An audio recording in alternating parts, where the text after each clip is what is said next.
Olá, boa tarde, meus amigos. Tudo bem com todos vocês? Estamos aqui mais uma vez na 5ª edição do programa Conexão Contábil. E hoje, com muito prazer, estou aqui dividindo a bancada com 2 amigos queridos, queridíssimos, né? Que veio aqui nos ajudar hoje para receber a Receita Federal. Hoje nós vamos falar um pouco sobre a instituição e mais ainda vamos falar também sobre o assunto do momento, que é o Imposto de Renda Pessoa Física.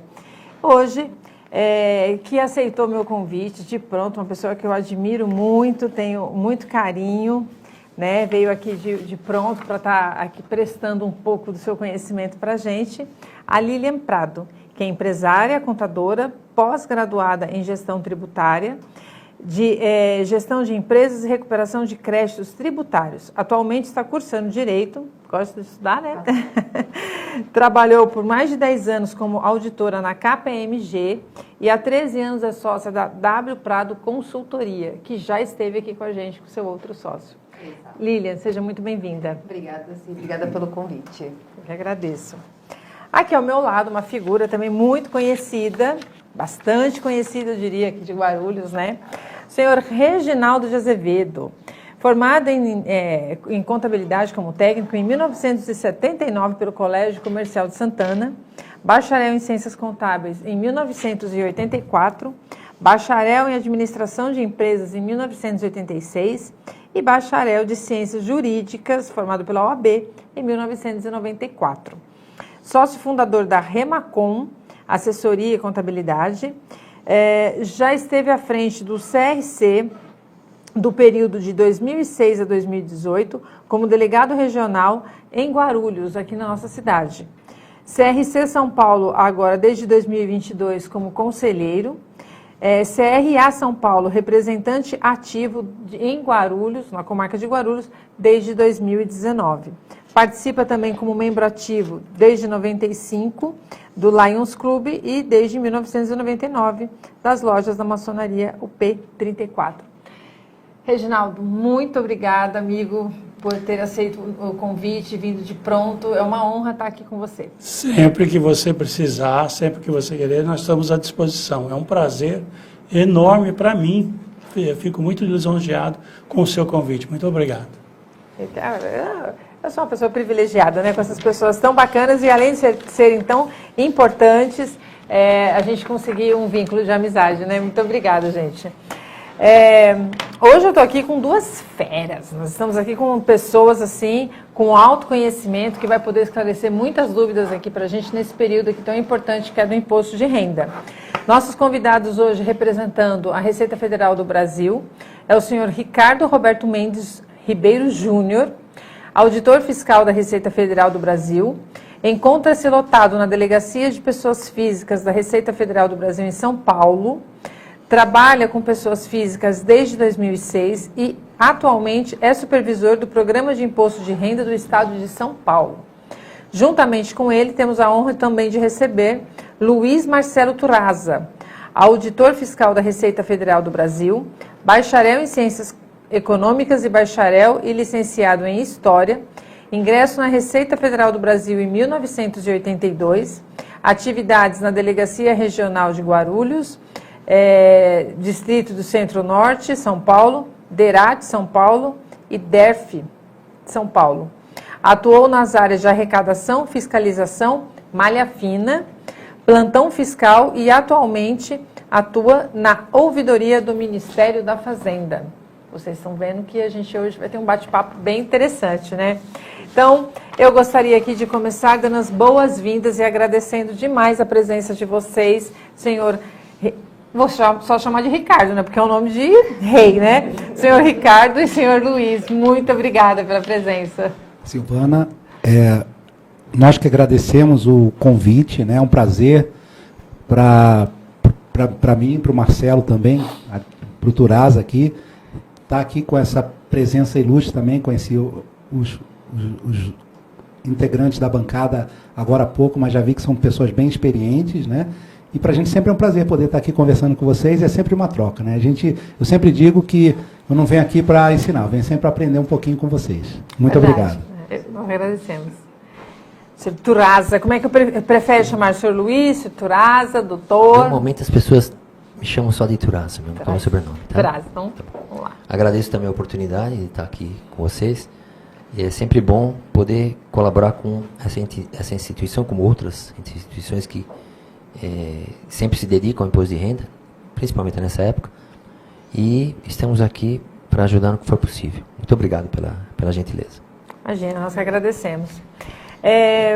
Eu vou começar perguntando para vocês fiquem à vontade para ver quem que vai me responder, referente, dar um briefing para quem está nos acompanhando, né, os empresários contábeis que nos seguem nesse momento, para falar um pouco sobre a instituição. Qual que é o papel da Receita Federal, quais os tipos de serviços que ela oferece para o contribuinte, né?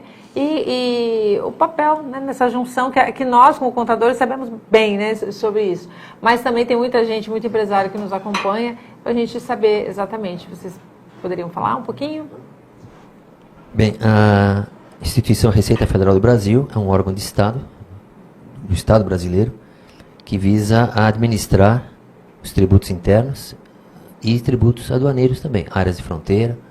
Então a Receita tem essa atribuição legal e com isso ela sempre visa garantir a continuidade do progresso social, do progresso econômico do país, garantindo segurança para os contribuintes e segurança para a população em geral. Ah, perfeito. E além de imposto de renda, se faz muito mais coisas, né? Emissão de CPF, CNPJ. Isso, a Receita é um órgão extremamente diversificado com relação às atividades, né? A Receita tem atribuições, como eu falei anteriormente, na área aduaneira, controlando mercadorias na importação e exportação, e na área interna, trabalhando especificamente com os vários tributos federais previstos pela legislação. Imposto de renda pessoa física, imposto de renda pessoa jurídica, as contribuições sociais, imposto territorial rural, imposto sobre operações financeiras, que são os impostos previstos, né, no Código Tributário Nacional. E dentro dessa gama de atividades que a Receita exerce, né, ela acaba sempre priorizando sempre um atendimento eficaz, rápido e que seja impessoal, de forma a garantir para o contribuinte e para toda a população um nível de excelência nas atividades que ela oferece à população brasileira. A Receita está, no comentário que nós fizemos antes, né, em conversa anterior aí fora, ela está extremamente capacitada na área de informática.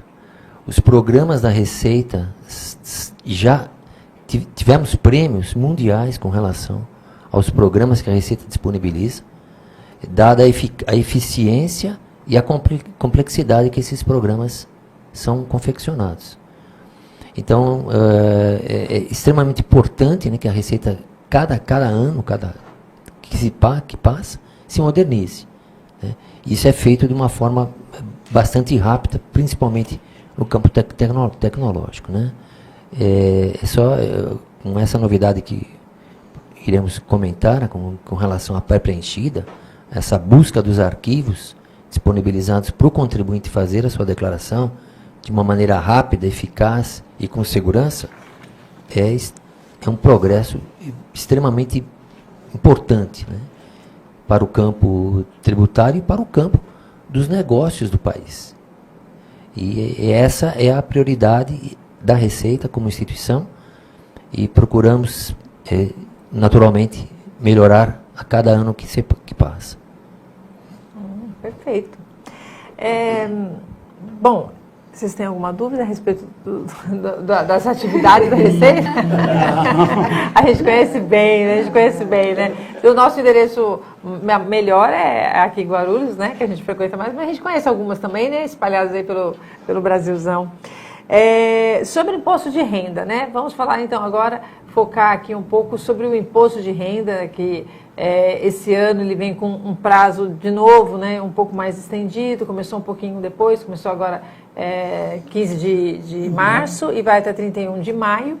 né? Normalmente a gente sempre se encerrava eles em abril, acho que historicamente só no momento da pandemia que ele se estendeu um pouquinho, né? E sempre traz algum ajuste, alguma coisinha. Para esse ano de 2023, quais são as novidades para a entrega do imposto de renda? O que a gente tem que se atentar?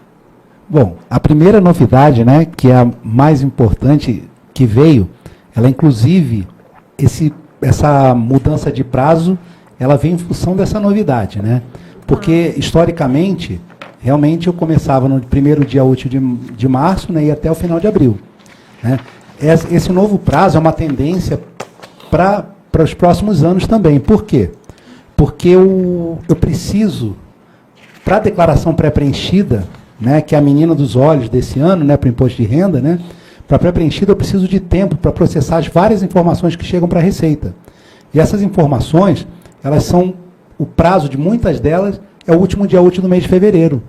Então eu preciso de alguns dias para processar essas informações. Para quê? Para que a pré-preenchida já esteja disponível desde o primeiro dia. E esse ano nós conseguimos já isso, né? Então foi um grande ganho, né, para a Receita, que está sempre na vanguarda tecnológica, né?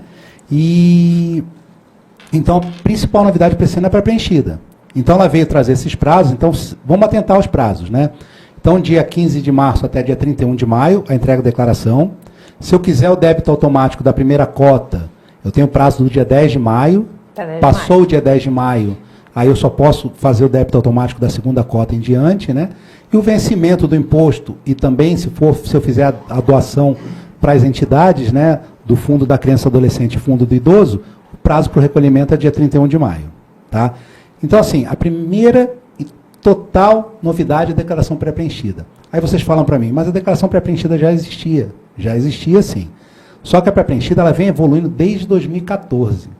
Tá? 2014, eu tinha um percentual mínimo de pessoas que podiam utilizar a pré-preenchida. Tá? Em 2019, eu consegui aumentar esse percentual para 0,4% das pessoas utilizando a pré-preenchida. O ano passado, eu já consegui 7,6%. E o nosso objetivo para esse ano é 25% de pessoas utilizando a pré-preenchida. E aí eu conto com a ajuda de vocês. Então, estou aqui para que vocês usem a pré-preenchida, né? E vou dizer, olha, nós estamos já hoje, né? Eu já tenho aqui no Brasil entregue mais de 8 milhões de declarações. Nós estamos muita coisa, hein? No 15º dia de entrega, já tenho 8 milhões de declaração. Então, vamos desmistificar aquele mito que o brasileiro deixa tudo para a última hora. É mentira, o brasileiro não deixa para a última hora. Vamos olhar os números, né? Então, eu já tenho mais de 8 milhões de declarações entregues no Brasil. Em São Paulo, já estou chegando perto de 2,5 milhões de declarações, né? E qual que é minha grande felicidade de estar aqui com vocês hoje? Eu estou aqui nível Brasil, 22% das pessoas utilizaram a pré-preenchida. Então, olha, do ano passado para esse ano eu já pulei de 7,6% para 22%. E estou aqui para vocês para a gente chegar no 25%. Porque São Paulo está com 21%, a gente está pior que o Brasil. Então vamos lá, vamos fazer São Paulo passar dos 25% com a ajuda de vocês. Gente, vamos lá então, ó, Tá vamos bater essa meta, né? A gente adora a meta. E além da pré-preenchida, nós temos também algumas novidades, que veio a autorização de acesso, se a gente quiser conversar depois. Deixa né? eu só te perguntar uma coisa sobre a pré-preenchida. A pré-preenchida, a gente tem que ter o acesso do GovBR do cidadão. Exatamente. Então, para utilizar a declaração pré-preenchida, eu preciso utilizar, se eu fizer pelo programa que eu baixo lá no meu computador, ou pelo meu imposto de renda, que eu vou lá no meu celular ou no meu computador, eu preciso ter uma conta GovBR no nível prata ou ouro. Uhum. Tá? Então, aí tem muita gente que fala assim, poxa, mas eu não tenho essa conta, não sei como fazer. Eu vou dar mais um número para vocês. Até janeiro de 2022...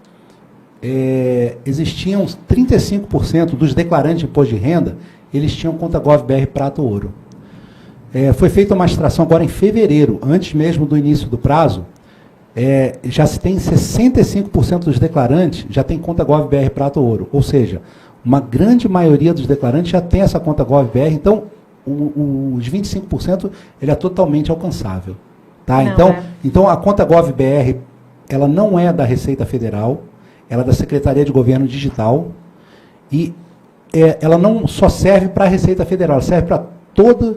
É a única forma que eu tenho que o público, a pessoa física ou a pessoa jurídica, ela faça uma interação com os entes públicos de uma forma que eu possa garantir a identidade dessa pessoa. Então, é utilizada essa conta Gov.br Prata ou Ouro e é muito fácil de ser feita. Vamos procurar lá e vamos usar essa conta Gov.br, que também é bem interessante. É bom lembrar que todo cidadão precisa ter esse Gov.br agora, né? Porque te dá acesso com muito mais facilidade para qualquer tipo de interação com outros órgãos, para você verificar sua situação em diversas ocasiões. E é muito simples, você só tem que acessar, coloca lá Gov.br, você vai procurar, vai preencher, isso não é o contador que preenche, tá? É importante também dizer, cada pessoa física preenche o seu, e depois vai ser gerada uma senha, um código que você vai poder estar utilizando, ou se for o caso, até passar pelo contador para que ele possa fazer esses acessos, tá bom? Então fica a dica aí, se alguém tiver alguma dúvida, depois a gente coloca no link aqui para vocês verificarem, tá? E também essa conta, uma parte, essa conta gov.br, uma das razões do aumento muito grande é na questão do INSS, né? O INSS que vem forçando a abertura do código. Então isso é muito importante frisar isso, né? Porque as aposentadorias têm dado uma contribuição muito grande, não só para nós contadores, mas para a Receita Federal. Isso tem sido uma parceria fantástica, né? Com certeza. Esse número de 65% ele vem também em função disso, né? E quando eu tenho e também se o contribuinte tiver noção do que ele pode fazer com essa sua conta Gov.br Prata Ouro, ele vai procurar também atrás. Hoje em dia, se ele quiser dar uma procuração eletrônica para você fazer a declaração dele, para o profissional fazer a declaração dele, ele tendo a conta Gov.br, ele simplesmente entra lá no portal ECAC, ele faz essa procuração por lá mesmo, e o profissional pode utilizar fazer a declaração dele muito mais facilmente, com muito mais acerto e tudo. A tecnologia, né, que veio para facilitar mesmo. E é interessante porque a nossa guerra em casa era o prazo do imposto de renda. Então, meu filho está com 18 anos. Há 18 anos, a guerra quando é o imposto de renda, porque o aniversário dele é 28 de abril. Então, a partir de hoje, ele vai ter aniversário, porque nos últimos anos ele estava feliz. Então, a guerra vai ser imposto de renda dia 28, eu tenho aniversário ou não. Agora, eu te pergunto, como é que uma contadora num programa e o filho nasce na imposto de renda? E o pai pode também, ser, né? aí não o dá. pai também. Então, As datas nacionais brasileiras eram que sempre se contava desde o início do ano como pós-carnaval e pós-imposto de renda. Ou antes do carnaval ou antes do imposto de renda. Exatamente. Agora, com a mudança de abril para maio, aí vai ficar um pouco esticou difícil, pouquinho, né? Se a gente for esperar, vai começar no meio do ano. agora a gente tem prazo para reduzir a entrega. Isso. E entregar bem antes. Não, mas você sabe o que é? Veja bem, essa informação que que vocês estão nos dando agora, basicamente, pelo que eu entendi que ele falou, de ser uma mudança basicamente definitiva para 31 de maio, então eu quero te falar que isso, para nós contadores que temos escritório de contabilidade, vocês não são capazes de imaginar como isso nos vai beneficiar. Porque nós não temos só imposto de renda em abril, né? Nós temos uma série de outras obrigações acessórias que elas são muito espremidas, você entendeu? E ela sendo um pouco mais escalonada, a qualidade do trabalho, a qualidade da gente conseguir resolver todas essas pendências, essas obrigações, nossa, vai ser fantástico. O imposto de renda é o nosso calo. É o nosso calo. Em abril, você não queira saber quantos contadores ajoelham e falam, muda, prorroga. É mais por conta da demora da entrega da informação, né? Que o cliente sempre... É por isso que eu acho que o programa ajuda muito nesse sentido também, porque aqui a gente vai esclarecer quais os pontos principais que a gente precisa se preocupar para não cair na malha fina, o que ele precisa ter em mãos, a documentação, né? Porque eu acho que a nossa dificuldade é quando o nosso cliente chega com parte da documentação, né? É o vai e volta. Então a gente vai fazer a declaração toda, esbarra que faltou no documento, mesmo que já tenha passado na triagem, aí você solicita, aí demora, quando vem você quer conferir tudo de novo, né? Porque tem uma responsabilidade muito grande na conferência antes do envio, né? Então tem todas essas particularidades, e talvez, né? um comentário da Silvana extremamente importante existe uma responsabilidade. A declaração de imposto de renda não é uma declaração qualquer. Ela traz impactos tanto positivos quanto negativos. E muitas vezes quem olha de fora vai falar assim, não, eu consigo ou fazer sozinho, ou isso não tem complexidade, talvez não entenda qual é o tamanho da malha fina que está envolvida e da tecnologia que está envolvida hoje. E isso é importante a gente também passar, que hoje a informação está lá. E qualquer coisa que nós incluímos na declaração e que ou a Receita tem uma informação diferente ou que não seja incluída, a Receita tenha, vai gerar um impacto para o contribuinte. E precisamos só destacar também uma coisa, como eu como advogado, assim, na parte de advocacia, eu vejo o seguinte, as informações prestadas nós somos corresponsáveis, juridicamente corresponsáveis. Se uma informação prestada é errada, porque o contribuinte, para ele é fácil. Olha, foi ele que fez. Foi ele ou ela que fez. Né? Essa extensão de prazo realmente veio beneficiar todo mundo, né? Entendo que sim. Né? Nossa. Então, vamos esperar pelas extensões de prazo, né? Futuros, né? Tanto é que vocês vejam, né? O Roberto comentou, os percentuais de declarantes a partir do dia 15, em 15 dias, foi absurdamente grande, né? Tendo em vista que o programa estava disponibilizado desde o dia 8 de março. Estava disponibilizado. O contribuinte tinha acesso ao programa, mas não conseguia remetê-lo. Só abrindo a partir do dia 15. Justamente porque a disponibilidade das informações que viriam na pré-preenchida só estariam disponíveis nesse prazo. Então foi bastante interessante esse tipo de calendário que foi estipulado, né? Entendemos que foi benéfico para todo mundo. Sim, né? muito. Mas a gente só vou fazer um adendo aí nisso que você está falando. Eu imagino essa dimensão de declarações já recebidas, é que, veja bem, o nosso problema é declarações de assalariados, você entendeu? De assalariados, é muito pré-preenchida, que ele não tenha outras coisas a serem declaradas, que são complexas, que ele precisa de um profissional, é fácil. Então, essa carga deve ter, eu acredito que ela melhorou bastante para vocês por causa disso, porque são declarações mais simplificadas, entendeu? Mas o nosso problema maior são as complexas, entendeu? São aquelas que o cliente não traz o documento, que ele precisa, a gente precisa orientar ele a correr atrás do documento, entendeu? São operações que ele fez lá atrás, só lembra depois. Esses que são os nossos calos, assim, vamos dizer assim, mas espero que a gente... É nossa função, né? Essa orientar, função, a nossa buscar função. E poder estar fazendo. Eu entendo, né, que a declaração do imposto de renda, ela é um filme da nossa vida que começa no dia 1º de janeiro e termina no dia 31 de dezembro. E esse filme, eu vou coletando ele durante o ano, né? Então, o certo seria eu já ter uma pastinha lá e separar, né? Fala, isso aqui vai me afetar no imposto de renda, então vou colocar numa pastinha aqui. Por quê? Porque realmente, né, é difícil a gente saber o que comeu ontem, né? Quanto mais o que fez no ano passado. Mas é importante, né, saber, né, o contribuinte ter ciência disso, porque vocês, como profissionais, vocês precisam receber a documentação completa para poder prestar uma informação melhor, né? E justamente isso. Quando eu tenho a informação completa, né, que é o grande medo das pessoas, né, de caírem na malha fina, né? A malha fina não é um bicho de 7 cabeças, tá? A malha fina, hoje em dia, a Receita mudou o conceito do leão que vai abocanhar a sua presa, não é mais. Hoje a Receita é o leão manso, né? Então, é o gatinho, né, em si, que vocês entrando na página da Receita, vocês olham lá, já tem um robozinho que é o Léo, né, que já vou aproveitar para fazer a propaganda, né, que é um robozinho que você pergunta, ele é com inteligência artificial, ele consegue tirar algumas dúvidas quando você entra na página da Receita. Então, a palavra hoje em dia na Receita é conformidade, né? O contribuinte, ele quer, né? Ele pretende, a grande maioria do contribuinte, ele quer prestar a informação correta, ele quer ter a sua situação correta com a Receita Federal, então é a conformidade.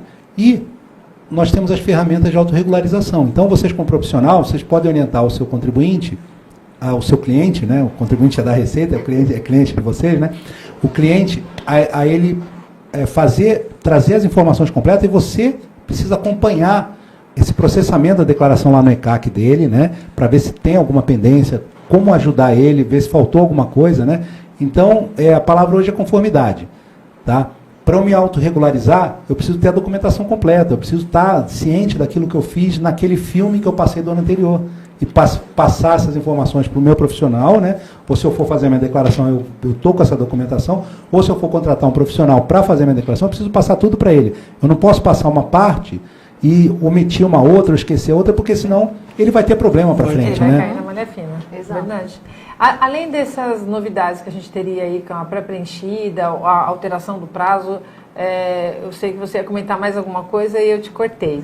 Não, eu teria mais, esse ano eu teria autorização de acesso, né? Que é uma autorização que eu dou para uma outra pessoa utilizar a minha pré-preenchida. Tá? Isso é importante. Como é que seria? Eu vou lá, eu preciso ter uma conta GovBR prata ou ouro, vou até o site, né, entro lá, só que eu não posso utilizar essa autorização de acesso no programa que eu baixo no meu computador. Eu só vou poder utilizar ela se eu fizer pelo tablet, pelo celular ou pelo site da Receita. Mas eu tenho também, não só para esse caso, ela também um grande público alvo dessa autorização de acesso é aquele dependente, né, que por exemplo, meu dependente está fazendo um estágio. Ele tem lá o salário do estágio, ele tem um bem, tem uma conta corrente. Então, eu quero puxar para a preenchida desse meu dependente junto. Esse meu dependente entra lá no meu imposto de renda, dá essa autorização para o titular, e quando o titular vai baixar para a preenchida, ou o profissional vai baixar para a preenchida desse titular, automaticamente já vem a pré-preenchida do dependente. Tá? Então, essa é uma informação importante. Por quê? Porque um dos casos que mais dá problema com pendência na declaração é a omissão de rendimento dependente. Tá? Então, mais para frente a gente deve falar sobre outros casos, mas um dos casos que mais dá pendência numa declaração, né, e faz essa declaração ficar lá, né, retida, é a omissão de rendimento dependente.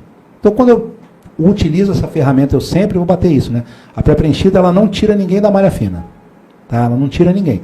Mas ela ajuda a prestar as informações mais corretas, ela traz mais informações. Então, muitas vezes eu esqueci alguma coisa e lá na pré-preenchida ele vai trazer essa informação que foi esquecida, né? Então, é importante. Então, essa é uma outra novidade, autorização de acesso. Eu tenho também algumas atualizações no próprio programa devido à identificação pelo Supremo, né? Dos rendimentos de pensão alimentícia como rendimentos isentos. Então, agora na ficha de rendimentos isentos eu tenho um campo específico para pensão alimentícia. Também tem um campo específico na declaração na ficha de rendimentos isentos para os juros recebidos acumuladamente, também, que foram declarados pelo Supremo como isentos, então também tem um campo específico para eles.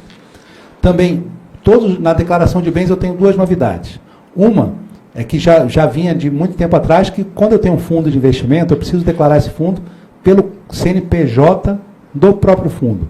Mas muita gente ainda declarava pelo CNPJ do banco. Então, quando eu colocar lá um fundo, vai aparecer lá a indicação que ele está pedindo o CNPJ do fundo. Né? Então, facilita o preenchimento da declaração. E também para todos os ativos negociados em bolsas de valores, agora eu preciso colocar o código de negociação do ativo. Tá? Essas são as principais novidades assim, da declaração em si. Eu tenho algumas outras novidades, como uma nova cara agora do meu imposto de renda lá, se vocês olharem, facilitou a vida, né? Todas essas novidades, o principal objetivo é facilitar a vida do contribuinte. Né? Então, são novidades que vêm para tentar melhorar e cada vez fazer com que fique mais agradável essa interação entre o contribuinte e o poder público.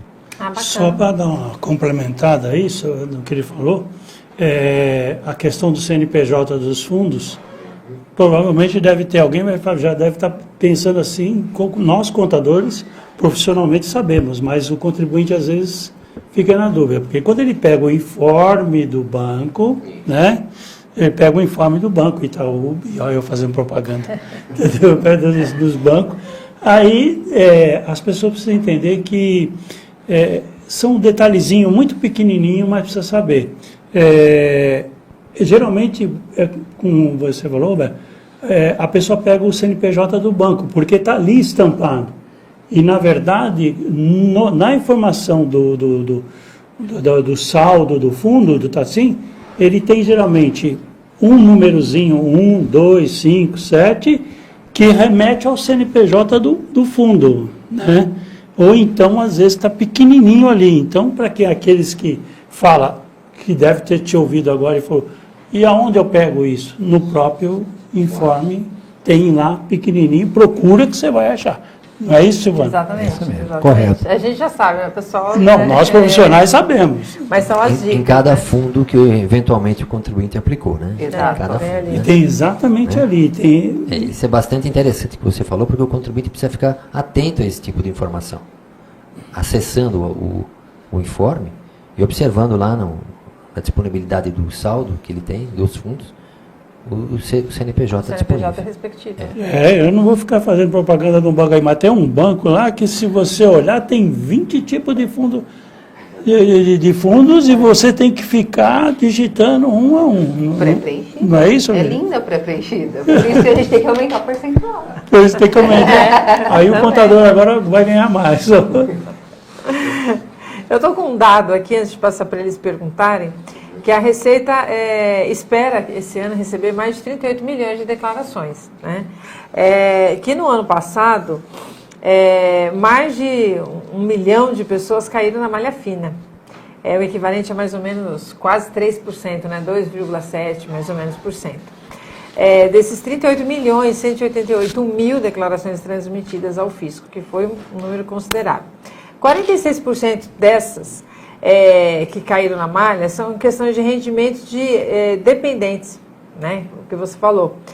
Geralmente a pessoa fala, eu tenho um dependente porque vai abater, mas esquece que, se ele é um dependente, ele abate as despesas, mas ele acrescenta também a receita, né? Então eles nunca lembram da receita. Ou então ele fala que não tem receita, né? Importante, só complementando, qualquer que seja o rendimento do dependente. Exatamente. Uma vez esse dependente eleito como dependente na declaração do titular, muita gente confunde. O meu dependente teve um rendimento abaixo do limite de isenção do ano, então não devo declarar. Muita gente faz essa confusão. Mas qualquer que seja o rendimento que eventualmente esse dependente auferiu no ano, qualquer que seja, qualquer valor, uma vez lançado como dependente, esses rendimentos vão fatalmente serem oferecidos à tributação junto com os rendimentos do titular. Até porque o titular que está fazendo a declaração ele já é obrigado a fazê-la. Então, qualquer tipo de renda, pela regra, é somada ao do titular. Então, tem que ter essa Obrigatoriamente, qualquer que seja o valor. Obrigatório qualquer valor. E Para também evitar a omissão, né? é bem interessante também, porque muita gente acha que a dependência, para efeito de imposto de renda, ela tem correspondência à dependência legal. Não. A dependência para o imposto de renda é uma faculdade do contribuinte. Então, muitas vezes eu tenho, num ano, uma pessoa compensa ela ser minha dependente, no ano seguinte já não compensa. Você pode tirar. Então, eu não tenho nenhum problema com isso. Né? O imposto de renda permite, a legislação permite que eu eleja aquelas pessoas que eu quero que sejam minhas dependentes. Só que a partir do momento que eu elegi uma pessoa como dependente, além do bônus, eu trago o ônus também. Então, eu trago aquela minha dedução com o dependente, eu trago a dedução com a despesa médica do dependente, mas do mesmo jeito eu trago todos os rendimentos que o meu dependente trouxe. Tá E bom? um outro ponto que eu tenho visto bastante de malha fina é que, quando eu excluo o dependente, eu preciso também excluir todas as despesas dele, mesmo que elas estejam no mesmo informe de rendimentos. Então, por exemplo, plano de saúde, eu recebo um informe com todo mundo, isso gera uma malha fina muito fácil. Bateu, gerou malha fina. Então, também é um outro ponto que a gente tem percebido bastante de malha. Correto. Isso também acontece muito. É um dos casos, né, que eu tenho, porque a minha declaração, ela é feita com base as deduções legais, elas são deduções feitas com despesas com o titular ou com seus dependentes legais. Né? Se aquele dependente que eu incluí na declaração e coloquei a despesa dele, se eu tirei ele de dependente, eu preciso tirar as despesas desse dependente. Porque senão, aquela despesa ela fica indevida nessa minha declaração. Tá bom? Gerando a malha que você acabou de mencionar. Mas, às vezes, nesse caso da receita do dependente com a receita do titular, é como você falou, não é obrigatório, não é porque torna-se obrigatório quando está como dependente na declaração do titular.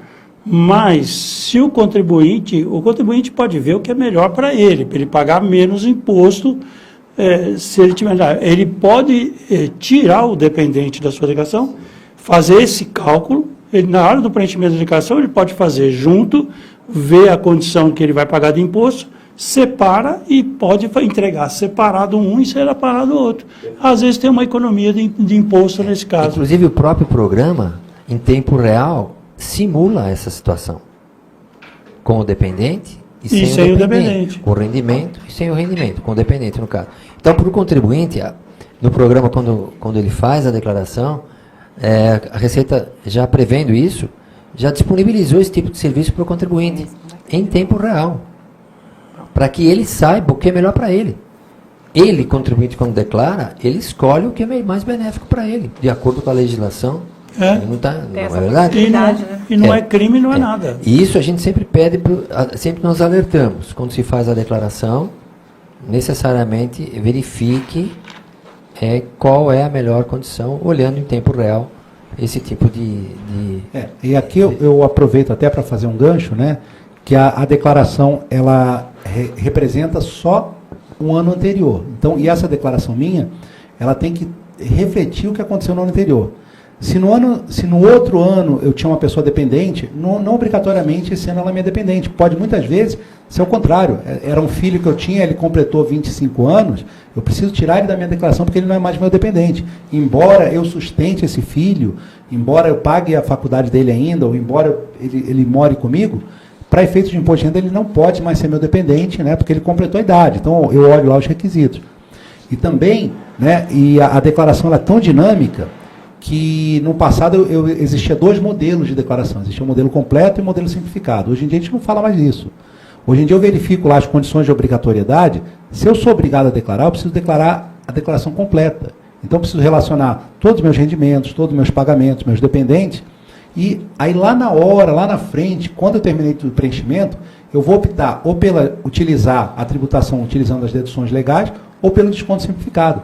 E o próprio programa, ele tem um quadro lá que me mostra qual que é mais benéfico. Porque, muito bacana, porque sempre é interessante, né? O que a gente quer na nossa declaração é ou ter o menor imposto a pagar ou o maior imposto a restituir. E isso a gente vai fazendo escolhas, né? Para ter ou um menor pagamento ou a maior restituição. Então, uma das formas é utilizando, eu vejo se é melhor com dedução legal ou com desconto simplificado. Tá ótimo. 26% das deduções, a questão da malha fina também, 26% são as deduções, né? As despesas médicas é o principal motivo. Agora fala pra gente, por que a despesa médica é o grande vilão aí da malha fina quando se fala em deduções? Quem dá a notícia? Não, na realidade o serviço de malha não é um serviço que visa punir o contribuinte, né? É um serviço que é moldado na forma de parâmetros. Parâmetros por valores que vão definir quais serão as regras que essa malha vai incidir, vai submeter ao contribuinte.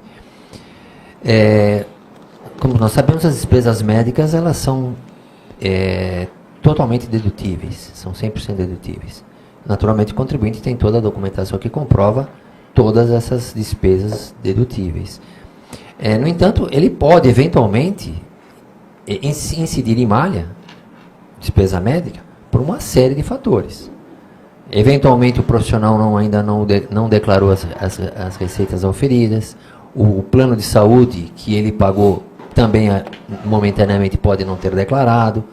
Então, esse contribuinte acaba ficando na malha, não pelos valores que eventualmente ele lançou, mas por uma série de cruzamento de informações, entre eles, parâmetro-valor, que a Receita estipula de uma forma técnica, né, para o contribuinte, para aquele que eventualmente incidiria em malha. E é interessante porque, independente da pré-preenchida, eu preciso ter a comprovação. Necessariamente. Porque eu posso cair na malha mesmo com a pré-preenchida e precisar apresentar documento do que eu efetivamente tenho de despesa. Isso como o Roberto falou, né? Exato. O uso da pré-preenchida não me garante necessariamente que eu não incidirei em malha. Posso usar a pré-preenchida? Posso. Pode ser que eu incida em malha. Posso. Pode. Eventualmente, dependendo do parâmetro de malha que a minha declaração incidiu, naturalmente eu tenho a documentação pertinente a essas despesas que eu lancei. Agora, o procedimento da malha, no caso, o contribuinte ele tem acesso, inclusive no meu imposto de renda, quando ele acessa, ele tem acesso a esse tipo de informação, sabendo qual foi a malha em que ele incidiu, o que ocorreu, qual foi eventualmente a fonte que o lançou em malha, e a Receita disponibiliza o contribuinte, se for o caso, uma série de procedimentos, inclusive retificar a declaração, se for o caso. Ou, se tiver completa a declaração, com toda a documentação pertinente e ainda estiver na malha, aí ele aguardará o momento oportuno para que ou a Receita o intime para apresentar a documentação, ou eventualmente ele pode optar por um procedimento de atendimento espontâneo, também pré-estipulado em prazos que a Receita determina. O importante é falar que a despesa médica, quando ocorre, como você bem frisou, o contribuinte naturalmente tem que ter toda a documentação pertinente àquela despesa que ele lançou. Tá? E não é porque ele está na malha não é porque ele incidiu em malha, que a declaração dele incidiu em malha, que ele eventualmente errou alguma coisa, ou ele teve má fé. Não é isso. Tá? Ele foi os cruzamentos das informações que a Receita tem vão eventualmente gerar essa malha, a ser futuramente comprovada por ele. E essa comprovação pode ser presencial através de agendamento ou agora somente online? Se faz online para o processo digital, se ele eventualmente se ele quiser antecipar o atendimento de malha, né, pode, mas nos prazos que a Receita determina, faria o processo digital, ou eventualmente se intimado, se for o caso, né, se intimado, e também apresenta a documentação as quais ele foi intimado, via processo digital também. Via processo digital. E o que é legal a gente falar, e a gente sempre traz isso, a malha fiscal, ela não é o fim do mundo, né? A malha fiscal, não estou chamando o contribuinte de sonegador, não estou dizendo que ele errou, não. A malha fiscal é justamente, com base nos dados, nos cruzamentos de informação e nos parâmetros, ele foi selecionado para que seja verificada aquela informação prestada. Então, se a declaração dele está correta, ele tem aquela informação, ele apresenta para a Receita, ele sai automaticamente da malha, assim que funciona. Então, é simples assim. Né? Se a declaração dele está correta, ele vai. Se ele foi lá, consultou, viu que está na malha, mostrou lá que ele tem uma despesa que não está batendo. Por exemplo, se vamos colocar lá ele colocou uma despesa médica do filho dele que não está como dependente na declaração dele. Vai dar um problema nisso, porque aquele filho, embora ele tenha arcado com a despesa, aquele filho não sendo dependente, ele não pode deduzir essa despesa médica. Então isso acontece muito. Eu coloco despesas médicas que, embora eu tenha feito o pagamento, embora eu tenha arcado com aquela despesa, ela não é nem do titular nem dos dependentes. Então essa despesa também é indevida. Ou, muitas vezes, também, o contribuinte está certinho a declaração dele, mas do mesmo jeito que a gente erra, um plano de saúde pode dar uma informação errada, ele pode ter trocado um CPF, uma coisa, então ele vai lá, apresenta a documentação do seu plano de saúde e aí ele vai sair da malha. Tá? Então a malha ela não é punitiva, né? Ela sempre vem para a gente poder conferir as informações, comprovar o que o contribuinte realmente declarou. E foi mais rápido do que eu imaginava, porque nós tivemos um caso assim de uma declaração no qual a gente tinha uma malha relacionada a rendimento de um banco. E aquele rendimento não existia no informe.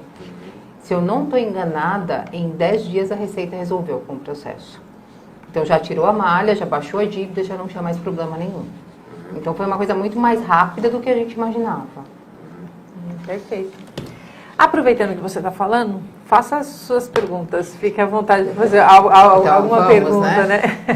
Até do que nós falamos em relação à pensão alimentícia.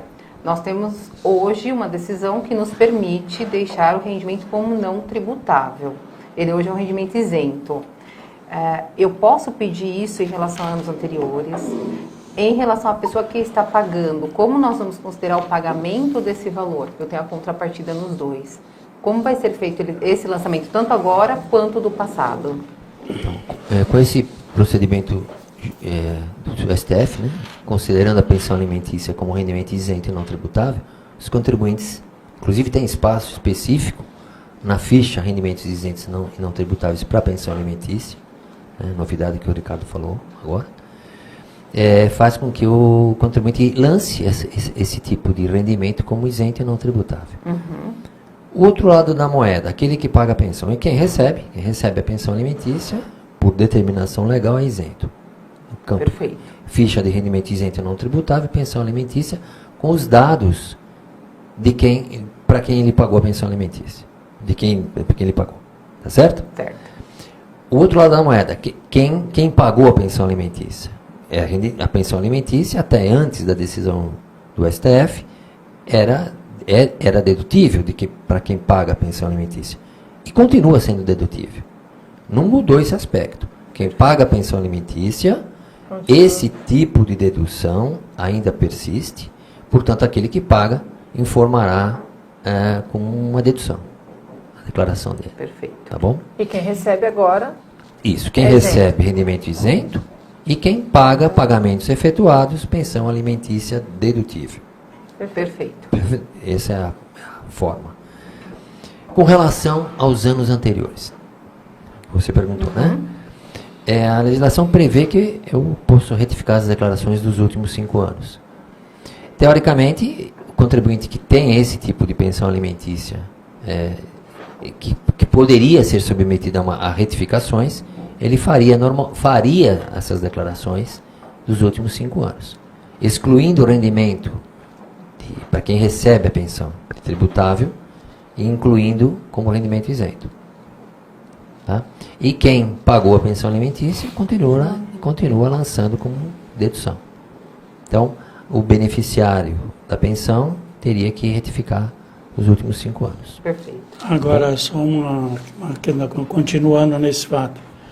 Ele teria que voltar dos 5 anos e fazer a retificadora, né?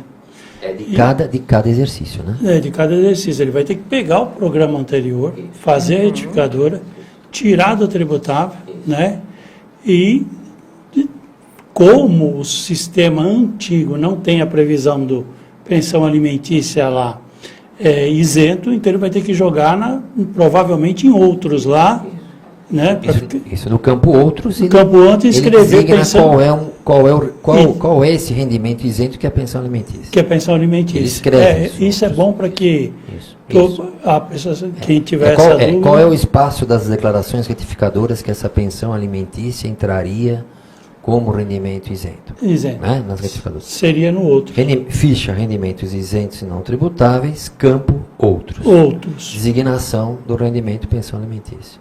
Isso é importante as pessoas saberem. E outra coisa, né? Isso o senhor mencionou. As declarações a serem retificadas são as correspondentes aos exercícios financeiros desses 5 anos. O contribuinte vai ter acesso a esses programas no site da Receita. Ou baixando os programas e fazendo as declarações retificadoras. Assinalando que cada uma delas é retificadora e fazendo essa correção. Na teoria, ele teria que fazer 2022, 5 declarações para trás. Isso, são 5. Porque 2023 já está. Isso, perfeito. Quer aproveitar e fazer a sua pergunta? Nossa! Não, a gente aqui, não é que pergunta, é que a gente que é profissional, a gente sabe, é que as questões que vão acontecendo na declaração de imposto de renda, você entendeu? A gente vê mais pelo que ocorre, com os contribuintes, né? Que a gente pega contribuintes que estão na malha fina por questões que, como você explicou também, em relação a despesas médicas, né? Despesas médicas. Então, eu vejo que hoje a Receita Federal, eu acho que esse dado que ela deu de despesas médicas, por exemplo, é um caso que pegava muito quando você não tinha a obrigatoriedade eu faço declaração de um médico, né? E ele tem por volta de 100 atendimentos, na verdade 200 e poucos atendimentos mês. Então, como vai o CPF e vai já o do dependente, então esse cruzamento tornou-se as questões médicas muito difícil de serem de levar para a malha fina, não é isso, né? Principalmente os profissionais. Então eu acho isso salutar, porque são essas medidas que vai fazendo com que o imposto de renda como se fala no jargão popular, né? O cinto vai apertando e as coisas vão se moldando para aquilo que é melhor. Porque nós, contadores, adoramos pegar imposto de renda, quando a gente pega tudo certinho, faz, entrega, está tudo certinho. Antes tínhamos problemas com recibos médicos, né? Aqueles recibos que vinham, e depois aqueles recibos caíam em malha fina nas questões médicas, você ia saber, e a gente ficava muito preocupado com aquilo, porque aqueles recibos às vezes não eram idôneos, né? Entendeu? Então, e hoje não, hoje isso mudou bastante. Então, ao invés de fazer uma pergunta, eu estou fazendo aqui afirmação, né? Foi uma afirmação de como as pessoas hoje, é mais um alerta para saberem que hoje tem meios. E isso, eu costumo falar também, que a Receita Federal, eu vi um desenho da Receita Federal, que ela tem um circo. Vocês são de lá de dentro, vocês sabem, ela tem um circo e ela tem um monte de desenho lá, né? Decreto, de mod, de mob, tem um monte de D, que é digital. As pessoas vão saber. Então, por exemplo, desculpa pegar um pouquinho para falar um pouquinho mais, tá? Então, por exemplo, as pessoas, questão de imóveis, pessoas que compram e vendem imóveis. Gente, a gente precisa desse espaço para alertar contribuintes, são clientes nossos, mas alertar contribuinte. Cartório de registro de imóveis tem a DOI, né, que é detalhamento de operações imobiliárias. Ela informa para a Receita Federal o valor que você pagou no imóvel, lá atrás, não importa, ela tem essa informação pelo cartório, e as imobiliárias, quando você faz transação de um imóvel, a imobiliária tem a DIMOB, a declaração das imobiliárias. Então, gente, tudo isso são cruzamentos. Então, as pessoas precisam entender isso. Quando se vai fazer um ganho de capital, né, que na venda de um imóvel, tudo isso está entrelaçado. E a Receita Federal, ela vem se aprimorando muito nisso. Eu acho isso, eu quero ser salutar a vocês, que é o caminho. Se querem um país bom, se querem um país honesto e correto, é por aí o caminho. Então as pessoas precisam entender que imposto de renda hoje, para a malha, é fácil demais, é muito simples, né? Há muita tecnologia, né? Muito. Uma coisa que eu acredito, me corrija se estiver enganada, né? Se estiver falando alguma mentira, alguma inverdade, mas a gente tem uma dificuldade também na hora de fazer a entrega do imposto de renda com as pessoas que recebem aluguéis como pessoa física e deixam todos os ajustes possíveis e imaginários para fazer na ocasião. E que não é o correto, que esse recolhimento deveria ser feito mensalmente, de acordo com os recebimentos. Vocês têm alguma observação para a gente estar pontuando isso, para quem estiver nos acompanhando? Eu vou pegar o gancho do Reginaldo, né? E realmente, né, como a gente já conversou antes, a Receita, ela hoje em dia trabalha com um oceano de dados, né? Então eu tenho dados de todos os órgãos, de todas as entidades, das pessoas jurídicas, né? Então, essas informações, elas estão disponíveis e cada vez mais eu consigo trabalhar melhor essas informações. Então, quando você fala que a DOI, né, a Declaração de Operações Imobiliárias, é uma realidade, é uma das novidades desse ano da pré-preenchida, que se você fez uma venda no ano anterior, eu já puxo essa informação da DOI lá para a sua declaração de bens e direitos, tá? Então ela vem lá na sua declaração de bens e direitos, só não trago o valor dessa informação, porque cada imóvel ele tem uma regra diferente de declarar, pode ser um imóvel financiado, pode ser um imóvel pago à vista, então o valor eu não trago. Mas se você fez uma compra de um imóvel, registrou, foi lá no ofício de notas, fez uma escritura, quando você puxar a sua pré-preenchida, já vem lá na sua declaração de bens esse imóvel. Tá? Então cada vez mais eu preciso trazer isso aí. Outra questão que também é uma grande incidência em malha fina é justamente a omissão de declaração de aluguéis. Tá? Então, eu também tenho um problema quanto a isso, que o contribuinte, ele, além de não informar, a Receita tem essas informações, no cruzamento de dados ela pega isso, esse contribuinte vai por omissão de rendimentos. E também, quando eu recebo um aluguel, eu tenho a obrigação de fazer o recolhimento mensal. Então, se eu tiver um aluguel em janeiro do ano passado, eu não posso recolher imposto agora. Eu teria até o fim do mês, do último dia útil do mês de fevereiro para fazer aquele recolhimento. E caso eu não faça, eu vou ter que fazer esse recolhimento com multa e juros. Então, vamos sempre tomar cuidado também para não vir chegar na hora da declaração, trazer para o profissional, falar assim, não fiz nada, e ele era obrigado a se ver lá que o valor do aluguel era acima do valor que é obrigatório, né? Então é R$ 1.903,98. Se eu tive um valor superior a esse, eu tenho que fazer o cálculo do Carnê-Leão e pagar o meu DARF, só que lá atrás, não vou fazer agora. Tá? Se eu não fiz, eu tenho que fazer agora esse recolhimento com atraso, com multa e juros, né? Porque o recolhimento era obrigatório. Tá? Caso eu não faça, e faça só o pagamento no ajuste, eu estou sujeito a uma multa de 50% desse valor desse recolhimento. Tá? Isso pode vir a ser cobrado depois. Então, vamos tentar sempre evitar esses problemas, né, que eu posso ter com a Receita Federal, porque eu deixei de fazer alguma coisa. Então, vamos ver isso. Quem tem aluguel precisa se preocupar e pagar durante. O mesmo caso é se eu fiz uma venda de um imóvel. Tá? Se eu fiz uma venda do imóvel, o ganho de capital é apurado lá na hora da venda. Eu não vou pagar o imposto agora na declaração. Então, tem que verificar, então tem que estar sempre de olho. É lógico que essa minha informação não vai valer para esse ano agora. Mas aquele que está ouvindo a gente, se fizer uma venda nesse imóvel, se tiver um aluguel nesse ano, já prepara para a declaração do ano que vem. Então, já tem que recolher o imposto, já tem que verificar o que tem que fazer, procura o profissional para ver como é que vai fazer esse ganho de capital e tem que procurar agora, não no ano que vem. Tem que procurar agora para ir lá e fazer o pagamento desse imposto, tá bom? Ótimo. E um outro ponto também que a gente tem acompanhado mês a mês são as ações. Porque nos primeiros anos nós pegamos as ações quando veio a declaração de imposto de renda. Porém, eu também tenho que recolher o imposto sobre a venda de ações, em casos específicos, no mês. Como nós podemos acompanhar isso? Existe alguma forma? Porque hoje eu descubro no final do ano pelo Bovespa.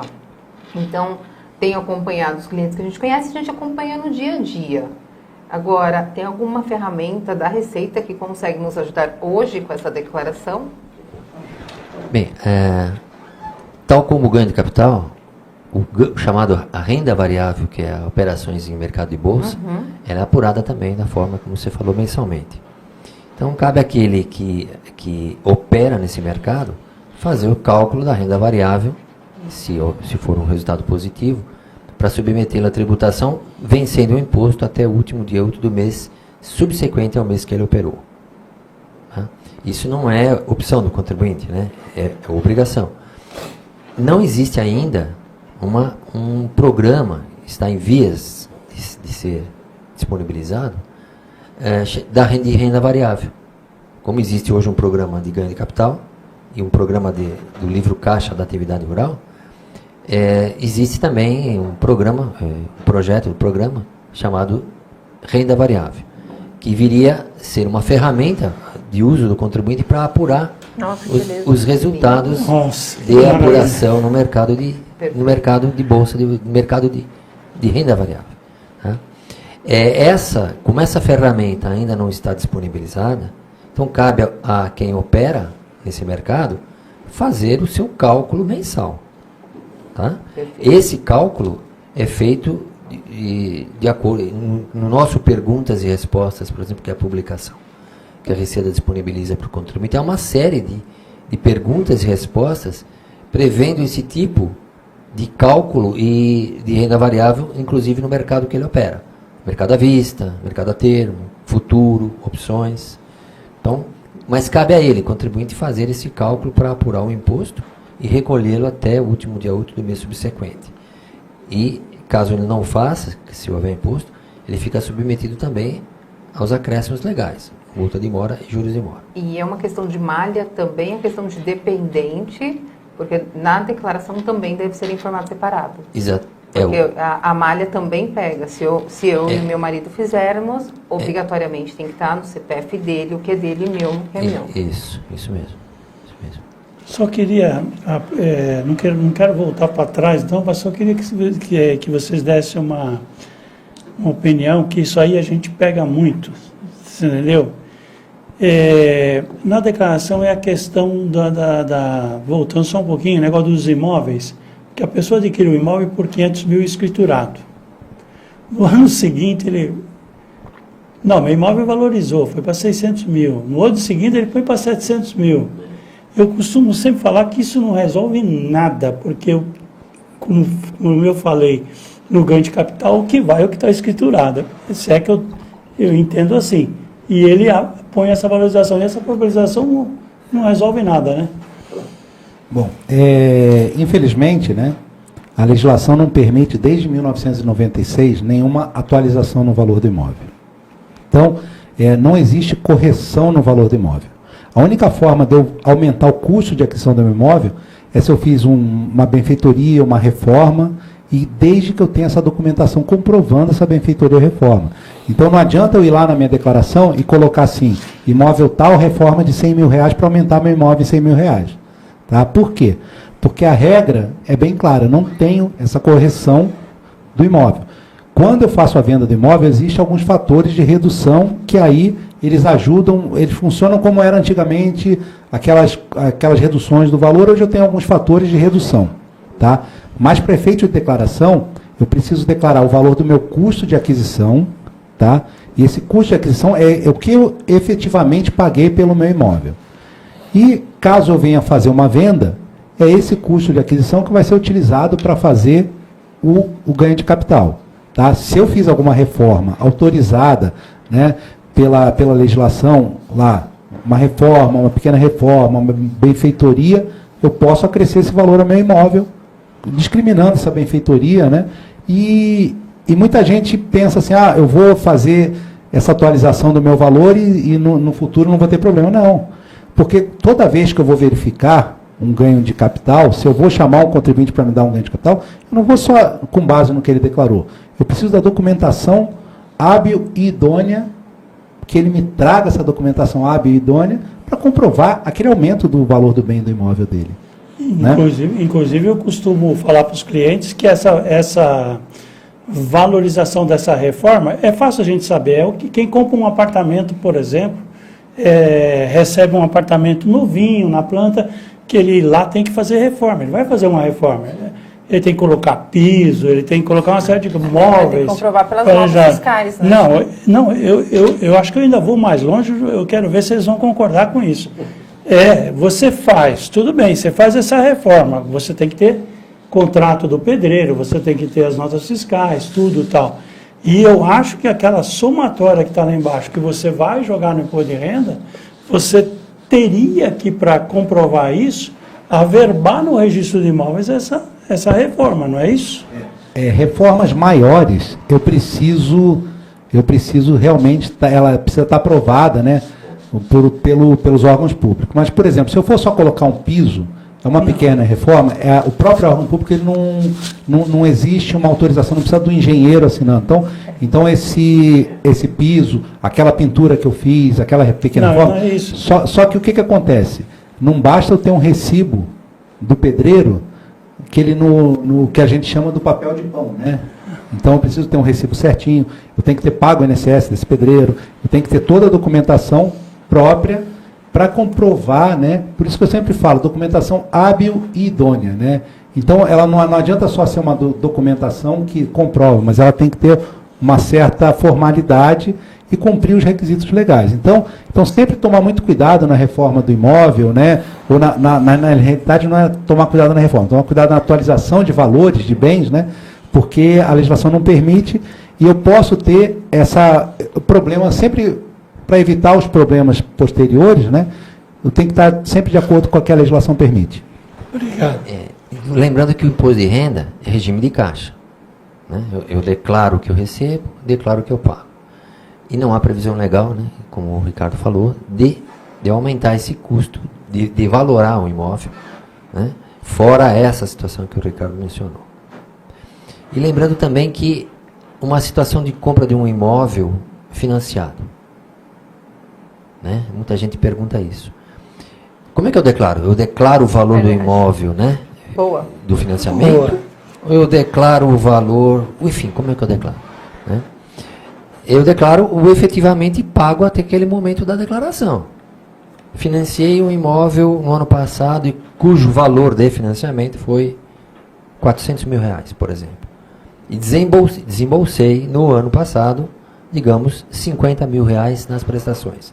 A entrada mais as prestações no ano, o meu desembolso foi 50 mil.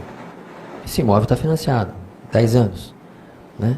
O que garante o financiamento, o que garante a dívida do contribuinte é o próprio imóvel. Ele tem garantias do agente financeiro do imóvel, normalmente na forma de hipoteca. Então, esse imóvel é o que garante a dívida do adquirente. Então, esse contribuinte que declara o imóvel vai declará-lo pelo valor efetivamente pago até o final daquele ano. Então, se ele no ano passado ele desembolsou a entrada mais as prestações e até o final do ano ele desembolsou R$50 mil, ele declara o imóvel na coluna do ano que ele adquiriu, no caso, no exemplo que eu estou dando, adquiriu em 2022, então a coluna 2021 vai ficar em branco, porque ele não tinha o imóvel, coluna coluna valor em 31 de dezembro de 2022, 50 mil. E declaram no corpo da declaração, na discriminação, a operação. Imóvel adquirido com financiamento junto ao agente financeiro tal, cujo valor de financiamento seria de R$400 mil, a serem pagos em 10 anos. Declaro isso na discriminação da ficha de bens e direitos e na coluna de 2022, nesse exemplo, 50 mil. Importante, esse contribuinte não vai declarar em dívidas e ônus reais. Ele não declara um imóvel, muita gente pergunta isso. Ah, mas ele está financiado, eu devo ainda? Deve, é verdade. Mas a gente não pode esquecer que o imóvel é que garante a dívida. Qualquer bem sujeito a financiamento, em que o próprio bem garante a dívida, ele é declarado pelo valor desembolsado. Então, à medida que esse contribuinte for pagando esse imóvel, ele vai agregando, nos anos em que ele desembolsa, o valor do dispêndio que ele tem. Regime de caixa. Então, é dessa forma que eu declaro. Não distorce não distorce a variação patrimonial. Pelo próprio regime da declaração de imposto de renda, que é regime de caixa. Eu declaro que eu recebo e eu declaro que eu pago. E o financiamento essa questão do financiamento é muito, muito recorrente. Nossa, muita gente pergunta isso, né? Porque acho que antigamente, a gente lembra que nas palestras, o pessoal colocava o valor total do apartamento, né? Vamos colocar um carro de R$70 mil. Ele colocava lá que tinha um carro de R$70 mil e lá nas dívidas ele colocava o valor das parcelas, quanto que ele já pagou ali. Isso. Eu comprei um apartamento de R$400 mil. Ele colocava que ele já tinha um imóvel de R$400 mil e jogava as dívidas lá. Isso. Né? E que isso não é o correto, ou pelo menos hoje, né, de alguns anos para cá, não poderia mais ser feito assim. Distorce, né, o conceito de regime de caixa, né? Eu lembro que foi o Cooper que falou isso, e assim, foi numa palestra, a gente estava no Adamastor, foi assim, todo mundo... Não. Todo mundo ficou assim, assustado, e a gente começou a rir, falou assim, gente... Todo mundo se entregou agora. Esse processo de declaração dessa forma que eu falei, vale para qualquer tipo de bem financiado. Carro, né? um imóvel, um automóvel. Né? Qualquer bem. Porque o próprio bem garante a dívida. E o contribuinte até então não desembolsou a totalidade do que foi financiado ainda. Então, à medida que ele vai desembolsando, ele vai se agregando ao custo. Perfeito. Maria, perfeito. Quem quer perguntar mais alguma coisa? Declaração de cônjuge que tem bens em conjunto. Vamos pensar nesse mesmo apartamento que comprei com o meu marido. Só que nós declaramos de forma separada por conta do rendimento. Declaro tudo na minha ou declaro tudo na dele? Qual é a melhor opção? Vamos lá. Ou pode ser dividido? Nós vamos falar são duas coisas distintas quando a gente fala em cônjuges, tá? A gente fala também em unidade familiar, porque eu vou colocar o CPF do cônjuge lá. Então, é como se as duas declarações fossem analisadas conjuntamente, tá? Então, assim, eu tenho uma regra para rendimentos e uma regra para bens. A regra para bens é assim, eu coloco 100% dos bens comuns, eu vou eleger uma das duas declarações para declarar aqueles bens comuns. Então, no seu caso, você elege a sua declaração, você fala, vou colocar tudo, e seu marido não vai colocar nada na dele. Então, todos os bens comuns. Os bens próprios, cada um coloca na sua. Tá? Agora, os rendimentos, eu tenho duas formas de declarar. Tá? E aí, eu tenho que escolher uma das duas formas e eu não posso misturar, porque a primeira forma é cada um declara 50% dos rendimentos dos bens comuns. Ou uma pessoa elege para declarar 100% de todos os rendimentos dos bens comuns. Certo? Então, assim, bens, eu vou escolher um só, não vou colocar 50% do bem comum na minha, na dele não. Bens, obrigatoriamente eu elejo um dos cônjuges para declarar 100% dos bens. Os rendimentos eu tenho duas alternativas, ou 50% em cada declaração, ou 100% dos rendimentos dos bens comuns em uma só. Então é assim, se eu tenho 3 bens comuns e eu quero colocar 100% na minha, eu não posso colocar 100% de um, 100% na minha, 50% na minha, 50% na dele, não. Então, são duas formas. Ou é 50% na de cada um, ou é 100% dos rendimentos dos bens comuns em uma só. Perfeito. Tá? Deixa eu só fazer uma partezinha aí. Aquele cônjuge que vai declarar 100% dos rendimentos de bem comum, será também o cônjuge que declarará todo o bem comum na dele. Tá? Então, exatamente como E não colocando o outro como dependente. Não tem nada a ver, só a fazendo situação a menção, que nós né? mencionamos o casal declara em separado. Totalmente. Como ela falou, os rendimentos de cada um dos cônjuges vai em cada declaração. E esse casal tem um bem comum. Escolhe um só Tá. para ele. Qual deles vai declarar esse bem? Qualquer um deles declarar o bem comum, né? E o outro vai fazer menção. Aquele que não declara o bem comum faz menção na dele que o bem comum está na declaração da esposa, ou do marido, tanto faz. Né? E a forma de tributação dos rendimentos, exatamente como o Ricardo mencionou, né? Tributando os rendimentos de bem comum, né? Ou 50% na declaração de cada cônjuge, ou 100% do rendimento de bem comum na declaração do cônjuge que declarou 100% do bem comum. Certo. Mas você sabe que, fazendo uma parte aí, eu não vou me furtar de contar para você que eu já peguei declaração de imposto de renda, tá? Que o imposto de renda, que o casal exige, não exige, mas que hoje eu não tenho mais essa declaração, que exigia o que estava numa declaração, ele queria na declaração, ela também queria. Não podia ter uma vírgula, o imóvel A e imóvel A. Imóvel B. Nas 50%, duas, né? nas duas. Eles Nas duas declarações. estão declarando simplicidade, Separadas, Tá errado, declaração né? separadas, Isso. mas Em 100%? Hã? Em 100%?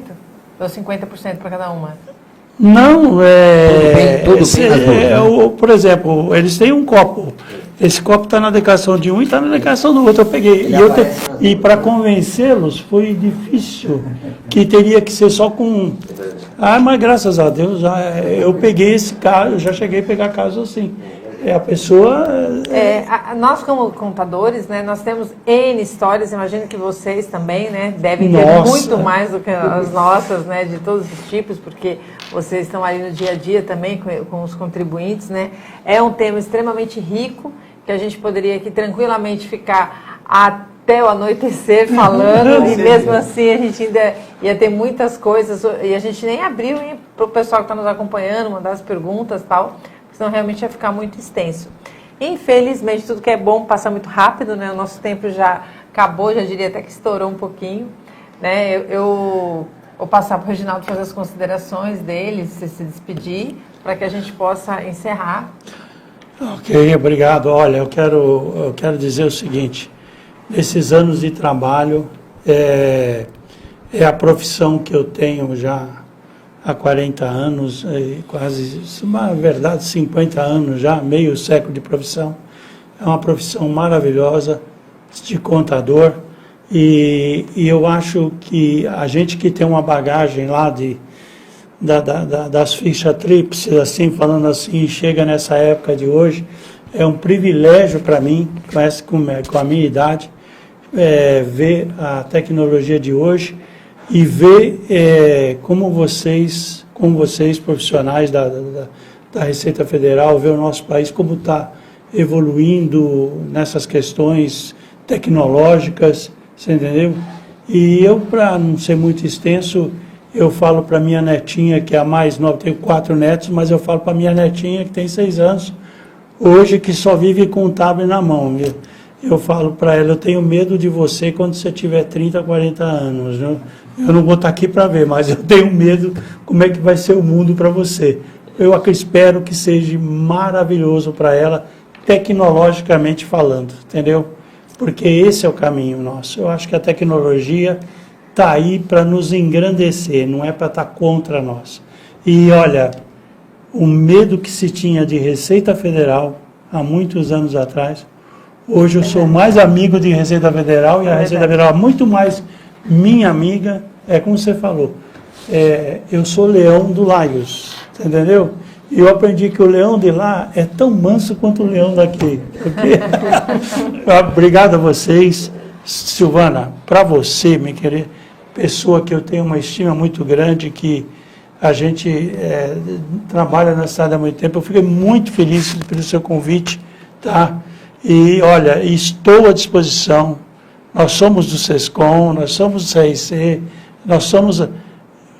eu sempre termino me dizendo, como delegado que fui do Conselho Regional de Contabilidade, eu sempre estive, estou e vou estar ao lado dos contadores, jamais contra. É isso aí. Tá, ok? Obrigado. Eu que agradeço. Lilian. Muito obrigada pela parceria, sim, muito obrigada pelo convite. Hoje eu tenho grandes parceiros, assim, abriu as portas para a gente quando a gente começou em Guarulhos, e a parceria que nós temos hoje com a Receita Federal, com os demais escritórios, é mais gratificante do que qualquer coisa. Então, muito obrigada pela parceria de vocês, muito obrigada pela parceria no dia a dia, e o Reginaldo já é de coração, porque o meu primeiro CRC quem fez foi o Reginaldo, no escritório dele. Então, muito obrigada. Vou passar para vocês fazerem as considerações finais. Vamos começar pelo Ricardo. Então, Ricardo, faça suas considerações. Eu agradeço, né? Foi uma tarde muito agradável, né? Sempre bom estar aqui conversando. Como eu disse, a gente sempre aprende muito, né? E também ficamos à disposição sempre que vocês precisarem. A Silvana conhecemos agora, né? É uma parceria nova. Espero que essa parceria continue. Muito obrigado pelo convite. Obrigado a você pelo carinho aqui que nos trataram. A Receita sempre agradece esse tipo de encontro que nós temos, porque como vocês funcionam como um órgão difusor das informações que para se chegar da melhor forma para o contribuinte.